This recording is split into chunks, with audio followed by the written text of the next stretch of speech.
Firefighters of Reddit, what's the most bizarre cause of fire you've ever seen/heard? I work in student accommodation. Students manage to start about 3 fires a year, mostly by leaving cooking unattended and then forgetting about it, and it's my job to fix things afterwards. They're more stupid than bizarre, but here's some highlights and some top tips for annoying the fire brigade. If you would like to grow some weed in your wardrobe, make sure your designer shirts are hanging above the really hot lamps you're using. It'll catch fire while you're sleeping and fill your room with weed smoke. For bonus points, set yourself on fire while trying to put it out. Double bonus points, deny all knowledge of this to the fire brigade while you are obviously high, reek of weed and burning plastic, and have clearly been on fire recently. If you've decided candles are a fun thing to play with, do this indoors next to a big stack of paper towels. They absorb molten wax really well, but you might also end up with too much fire. If you've had enough, you can dispose of excess fire in the recycling bin.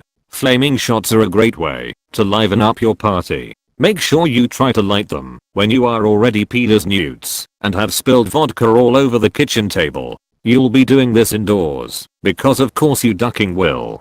The university has banned fireworks on campus, but you can make your own by microwaving a variety of interesting things. Coconuts explode so violently they'll destroy the microwave and the nearby cupboards. Bonus points, have your boyfriend get mad and try to fight the bomb squad who are here to investigate the explosion. All these things happened over the 7 years I worked in various buildings. There's probably more, but I'll have to try and jog my memory a bit. Edit, I'm getting a lot of replies about the coconut explosion.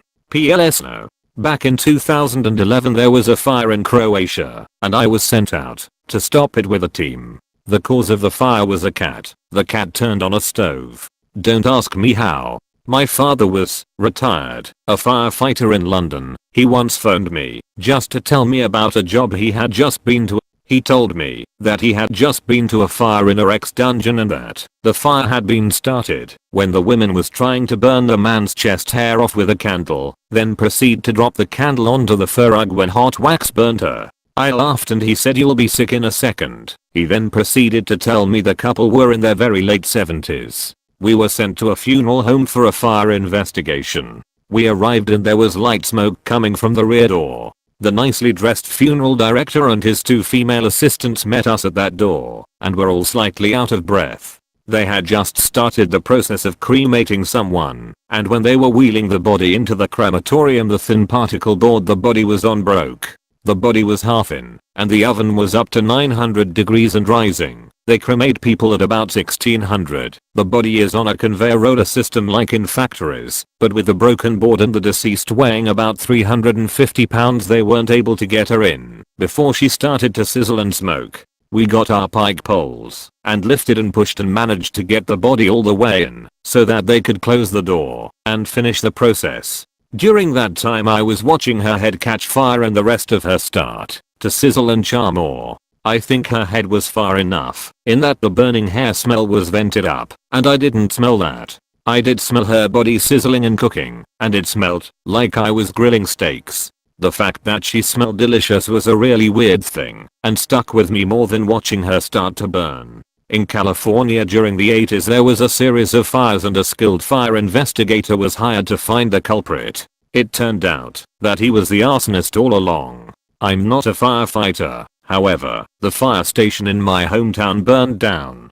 People started calling the fire station telling them it was on fire, and they didn't believe it until they finally walked outside and looked. They had just enough time to get the fire engines and a few things out before it got too bad. It ended up burning to the ground, and they had a new one built. Plot twist, they burned it down knowingly so they'd get a new station. Obligatory. Not a firefighter. Burnt down my best friend's house as a child after watching Toy Story because we thought that if we lit Buzz Lightyear on fire he would fly. He didn't. And an unfortunate series of events followed that culminated with his house completely ruined and his enormous family out of the house for a year. The worst part is that I was the one that lit the fire because my friend didn't know how to use matches. Anyhow, had to go through a lot of psych evals after that to make sure I wasn't one of the youngest arsonists of all time. It's kind of a legend here amongst the fire department though. was telling the story at a party around Christmas and a firefighter was at the party and he remembered the whole thing lol.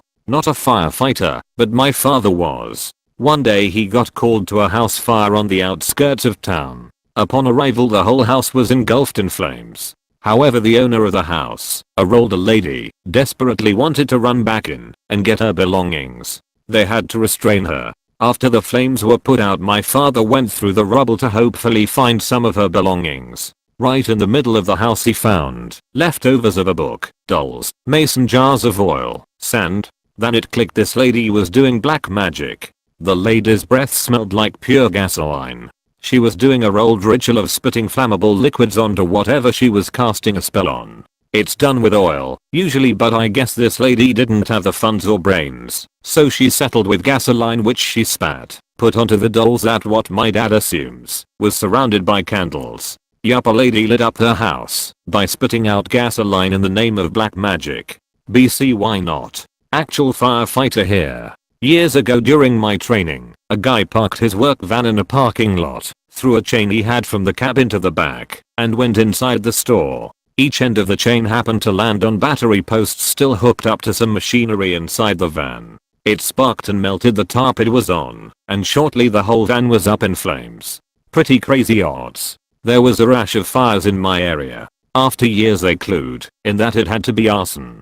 After burning several hundred acres and evacuating a nearby town, the arsonist finally made a mistake. The arson investigators found his ignition device, which involved a cigarette that usually burned up in the blaze. But a single cigarette doesn't prove anything. However, the fire marshal got a gut feeling about it and decided to hit up the nearest gas station CCTV footage an hour prior to the blaze.